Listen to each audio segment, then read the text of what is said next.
What's up, folks? Welcome back to the channel. Boozer here. Thanks for stopping by. In today's video, we'll be tackling one of the hardest areas in the game right now currently. No, I'm not talking about Hydra. No, I'm not talking about Chimera. I'm not talking about Tag Team Arena or Live Arena or Platinum Arena or anything about Arena. We are talking about accessory gear cleansing. That's right, guys. This is one of the most dreaded parts of the game where we have to tackle and clear out our accessories, because right now there's way too much accessories going around. I don't know about you guys, but I am bursting at the seams. Right now this is 120 and that's already slightly managed. You can see all my accessories just coming in like crazy, more so than gear nowadays. So it's also harder to actually clear out your accessories. So I do have a little bit of a technique that I want to share with you guys here. It might make things a little bit more manageable, a little bit less daunting, and it might actually encourage you guys to hit up your own accessories box as well. So let's jump right into it.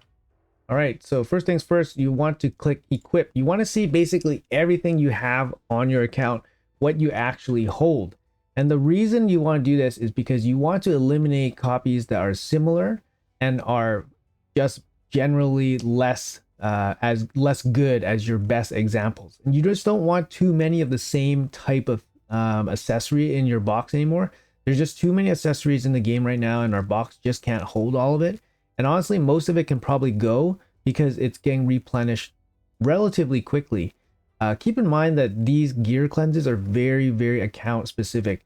That's why when you ask somebody to do a gear cleanse for you, it's not going to be the best that it could be, because they don't run your account. They don't know what your account is capable of or what it needs, unless they're really, really familiar with your account. So make sure you guys take the time to do this properly. It gets easier every time. And frankly, your gear gets better every time you do it, because you're removing the weaker pieces from your account. So the way I do it is I click equip, I show everything. And the way you really want to do it so that it's not just so daunting is you want to break it down by each stat. You want to compare each accessory by each stat so that you know you're comparing apples to apples. You know that you have an HP ring. You want to compare that against another HP ring in the same faction right next to each other, so you don't have to move around looking for stuff. So this is how I kind of separate my accessories so that they're easy to manage. So first you would go to the primary stat here. For example, right? For example, I was doing the amulets. I was doing defense amulets for everybody, and then that's all you really need to do. You want to hide set filters, because this will lump everything into one category so that it's easier to look at a glance. Now what we're looking at here is basically all the defense based amulets that I own. So what you want to do here is basically look at what you have. Ideally you have one of everything, because sometimes the stats don't really matter and just completing the sets matter the most. Okay, so for me, I'm keeping one of everything. And honestly, there's arguments to be made to just remove even the bad one-offs, because you'll eventually get it back, you'd think. But it really depends on your account. Like if you're farming, top content every week and you're just getting a steady flow of accessories, these special accessories and all that, then yes, you can definitely, carve out a lot of the bad pieces. But if these are pretty rare pieces for you, definitely hold on to them. I would definitely recommend holding on to pieces like Blood Shield. You don't get those very often. You get those from CVC every 2 weeks, and sometimes you don't get them at all. So definitely hold on to those ones. Those ones seem to be a little bit more rare. Higher priority sets like Merciless, like Pinpoint, like Stone Skin, where completing the sets are actually really, really important. Definitely hold on to those, even if they're kind of bad. I would say Supersonic is a set that probably doesn't get used too often, so maybe culling some of the weaker pieces makes sense because you won't be using that set too often. Definitely the standard sets, the standard amulets and accessories are prime targets to go, because you're going to get those normally from Spider. But yeah, I'll show you guys what I mean here. So when I look at Shadowkin and I'm looking at defense-based amulets, I have one Slayer piece. I'm going to keep this no matter what, because Slayer is not a free-to-play set. You just don't get these very often. you might need to use this regardless of what stats it has to complete a set for a build, for example. So I might just need it for something on the test server, for example. Right now everything is equipped, so these are all the equipped defense-based amulets for my Shadowkin. You see nobody is wearing a single defense-based amulet. So I can look here, I got double accuracy, double resistance. Like, that's a pretty good support amulet, so I'm going to hold on to it. And it's also my only one that is a normal accessory, defense-based. Probably has the best stats on it, so I'm going to look here, reaction. I got single accuracy. On these support type amulets, HP amulet, defense amulet, you're looking for support stats, obviously. Accuracy, resistance, HP, defense. If you're hitting attack or crit damage on these, they definitely lower the value a lot. So this one is a crit. This one is a reaction accessory. You don't get these very often. You get these from CVC. But this is not a good amulet, to be honest. The one hit in accuracy is decent. I have a secondary defense-based amulet here with a double roll in accuracy. So this instantly is a better amulet than this one, because this one also has better rolls into the defensive support stats. Like, it has a roll in HP, it has resistance as well. This one doesn't have resistance. It has a double roll in accuracy, and it rolled once into crit damage and one less roll into accuracy. So clearly, to me, this one is the inferior piece. Even though it has extra stats and is a legendary piece, I'm going to keep only this one, and I'm going to sell the legendary one. All right, guys? So you want... And then in the end, I'm going to keep this stone skin one no matter what. Like I said, the stats almost irrelevant. So in the end, I'm going to keep one of each, and I'm happy with that. Now, you guys can take it one step further if you want, because after doing this for each type of piece of gear, so HP, attack, defense, then you can comb through that. You can basically combine all that and then comb through the best pieces and then keep whatever you want for each set. So right now I'm just keeping one of each set regardless, but afterwards you guys can even combine that even further. Right now I'm just breaking it down so that it's easy for you guys to manage your gear and look at this in a way that you're not freaking paralyzed in fear of doing this. So let's head on to Night Revenant. Again, we'll be looking at defense-based amulets, and then we'll cull some of these bad ones here. All right, so just taking a quick look at the Night Revenant here.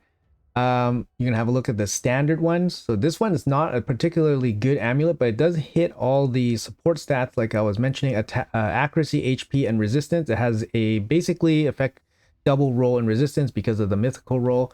So it's not bad. It's not bad, not exciting or crazy. We can look at who is actually equipped. So I have equipped the Tomb Lord with one. Is it the best one that I have? No, it's not actually. It's not the best one I have. So this one, this mythical one, is actually better than the one I currently own. All right, so let's compare the other like normal accessories against this one. So this one has a double accuracy roll versus the single accuracy roll, but it also only doesn't have any rolls into resistance. This one is actually comparable or even better if you're looking for accuracy. How about this one? Double resistance. Generally resistance in general is less sought after, so I would definitely favor this double accuracy roll. So in my mind, this one's actually also good, but again, they're similar. They're very similar. And you see we have 4 pieces here. We don't need 4 pieces that are very similar. So right now it's a decision between accuracy and resistance, and to a lesser extent we have an epic rarity versus the legendary rarities. So in my mind, this double resistance one is going to go, and then it's either between keeping this one or keeping this one. All right, honestly, I like the 31 accuracy here versus the 29. This one also has an attack roll here, which is a pretty dead stat. And then we do have one more roll into mostly good rolls here for support. So I'm leaning towards getting rid of the epic piece. So that's what I'm going to do here, the epic piece and the double resistance roll. So I'm going to get rid of them. So effectively, I sold, 2 out of 4. I got rid of 2. All right, guys. So moving forward, we have 2 supersonic defense-based amulets. This one's not particularly good. Doesn't really have a lot of the desired stats. It doesn't have accuracy mainly. This one does have accuracy. It has a double accuracy roll. A little unfortunate since it's only a 5-star epic, but it's actually significantly better than this mythical piece. The only reason you would want to keep this mythical piece now is if you want to use a mythical ore on it and then change it into something else. Personally, I don't see myself doing that because mythical ores are pretty rare, and I'm not going to do that on a supersonic piece for a Night Revenant. So to me, this mythical 6-star will be sold, and that's what I'm going to do. So moving on, we look at the reaction pieces here. So this one actually rolled pretty good and has pretty good substats. It has the resistance, accuracy, and HP. And then it rolled once into accuracy versus this one with similar type rolls. It trades attack for crit damage. So crit damage is generally better than attack.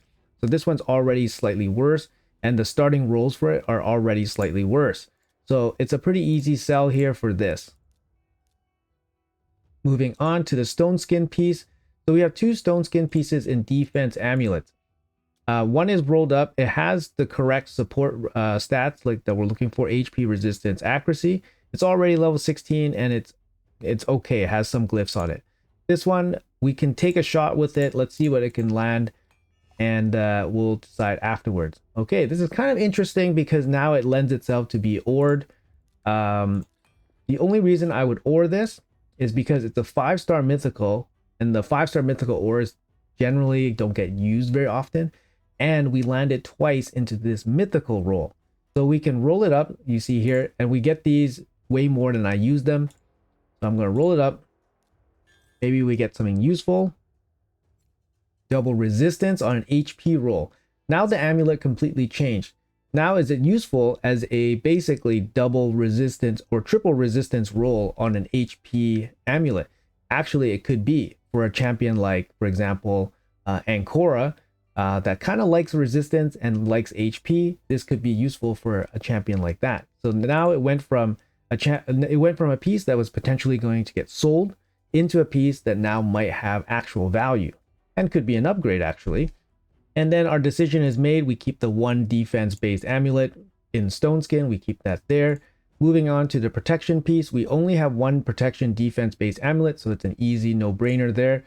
After that, we're going to move to the pinpoint set. Now with the pinpoint set, because it's a limited exclusive set, I want to say that you want to keep basically as many high rarity, high rank pieces as you can, because you can always try your luck with ores later, and if it completely misses, then you can get rid of them. But at this point, to me, they are low priority sells because I want to keep them and then manage them separately entirely at the end of the event where there's no more chance of farming these accessories. However, I will say that pinpoint accessories do show up relatively frequently if you're farming the event, so you don't really need to be super restrictive in terms of keeping them.